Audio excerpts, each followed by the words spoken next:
Chego aqui, vamos nessa. Chegou a hora de falar de futebol com um amigo dos torcedores goianos, Cid Ramos. Agora sim, o Cid já está aqui comigo para comentar, sobretudo, aquela vitória inesperada do Aparecidense sobre o Botafogo, né, Cid? Boa tarde. Boa tarde, Igor. Boa tarde para todo mundo. Inesperada e a partir de ontem, por volta de meia-noite, inesquecível. Você pode ter certeza que é um dos fatos que vão marcar a história da cidade de Aparecida. E vamos chamar o telespectador para esse bate-papo com a gente, Cid? Vamos para comentar, dizer o que você achou dessa vitória do Aparecidense e também sobre uma pesquisa que nós vamos divulgar para vocês do Ibope, que aponta que o Goiás é o time goiano com o maior número de torcedores aqui no estado, nas redes sociais. Nas redes sociais. À frente, 770 mil do Vila, e o Atlético está lá embaixo. Daqui a pouquinho eu vou falar os números do Atlético.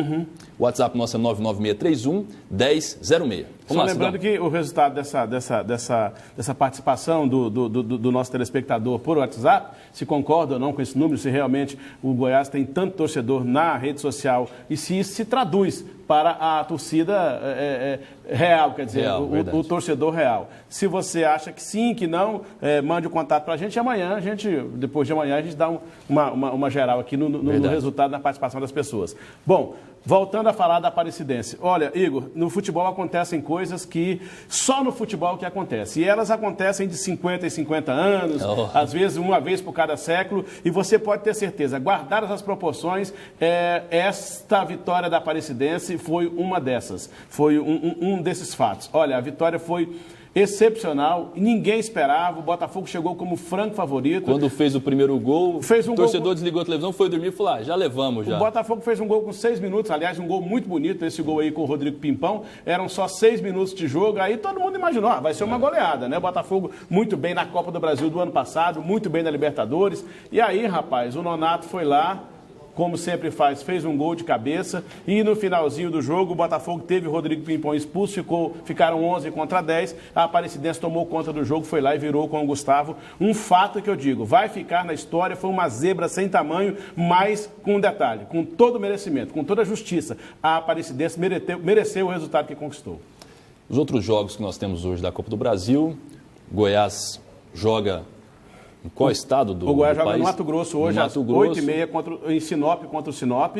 O Atlético joga mais cedo, joga à tarde em Altos, no Piauí, contra o Altos. E o Vila Nova joga às 10h30 da noite, lá na cidade de Boa Vista, capital de Roraima, contra o São Raimundo. Como é que é o estádio nessum localidades, Cid? Olha, a gente costuma dizer o seguinte, Igor e telespectador. Um time de futebol sai da sua cidade ou na sua própria cidade, vai para jogar num estádio, num campo de futebol. Agora nós vamos mostrar umas imagens para vocês verem a situação do gramado aonde o Vila Nova vai jogar uma partida hoje à noite num campo chamado profissional, onde se tem partidas profissionais. Veja se tem condição uma coisa dessas, essa situação. Eu tive contato hoje com o pessoal da comissão técnica do Vila. O Vila ia treinar ontem, não teve condição de treinar.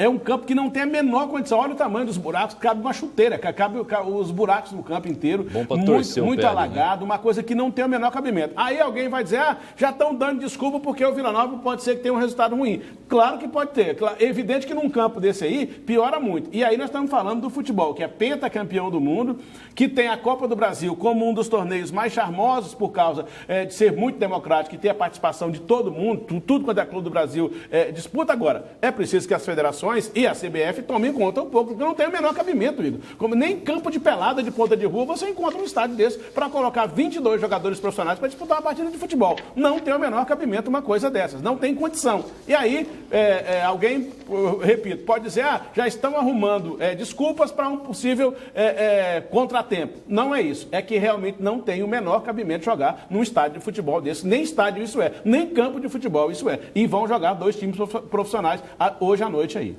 Vamos falar da pesquisa? Vamos. Antes, vou mandar um abraço aqui para o pessoal de Potengi, no Ceará. Olha onde é que nossa audiência está alcançando. Ceará, hein? Estão ligadinhos aqui no nosso programa. E para o Ilaim, lá da Vila Redenção, que mandou um abraço aqui agora para você. Obrigado. Ilainha é gente boníssima, gente muito boa. Um abraço para ele também. Você falou do campo do Vila, não falou do campo do Goiás. Não é a sétima maravilha do mundo, mas pelo menos é um pouco melhor. Dá para jogar, porque naquilo que a gente viu agora há pouco não tem condição. A gente tem mais aí do Goiás treinando ontem, lá em Sinop, no Mato Grosso, vai jogar hoje. Os 3 times goianos, Igor, eles entram como os grandes dessa primeira fase da Copa do Brasil. Como a Aparecidense ontem contra o Botafogo entrou como uma pequena, quer dizer, o Botafogo jogava pelo empate, isso não adiantou nada, a Aparecidense foi lá e desclassificou o Botafogo, continua na competição. O Atlético, o Goiás e o Vila Nova entram como grandes. Eles jogam pelo empate, porque, como eu te disse ontem, a fórmula da Copa do Brasil, o formato da Copa do Brasil mudou. Antigamente o grande jogava fora, mas tinha que ganhar por 2 gols de diferença, senão você fazia um segundo jogo. Hoje não tem mais isso. O grande joga pelo empate. Então, o Atlético, o Goiás e o Vila jogam pelo resultado de empate. Se empatarem, estão classificados. Só vão ficar fora da próxima fase se perderem os jogos de hoje. Agora sim, vamos para a pesquisa. Uma pesquisa do Ibope, como eu disse na chamada do nosso bloco aqui com o Cid Ramos, aponta que o Goiás, dos times goianos, é o time que tem mais torcedores nas redes sociais, com 1 milhão, cerca de 1 milhão de seguidores. O Vila Nova tem 770 mil a menos. Faz as contas aí, Cid, 230? Por aí, 230 isso, né? mil torcedores. E o Atlético não chega a 100 mil. A que deve isso, na sua opinião, Cid? Primeiro é uma condição social. A condição social. Você acha que o torcedor do Goiás tem mais grana? Tem mais grana, tem mais condição, é mais inteirado, digamos assim, é mais instruído e por isso ele procura mais as redes sociais. Primeiro eu acho que esse é o fato. Agora, é preciso dizer também o seguinte, eu nunca deixei de reconhecer, eu pessoalmente, de que o Goiás, em função daquilo que ele construiu nos últimos 50 anos, meio século de grandeza no futebol brasileiro, o Goiás tem muito mais torcida do que o Vila Nova. Essa história de que a torcida do Goiás é menor ou a do Vila é maior do que a do Goiás, para mim, é lenda. O Goiás construiu ao longo dos anos, por causa dos títulos que conquistou, das competições importantes que participa, uma torcida muito maior. Não sei se nesse nível que essa pesquisa do Ibope está dando no que se refere à torcida participando das redes sociais. Agora, que a torcida do Goiás é maior que a do Vila, eu não tenho a menor dúvida disso. Amanhã a gente segue falando disso. Um abraço. Obrigado, Cid. Até lá.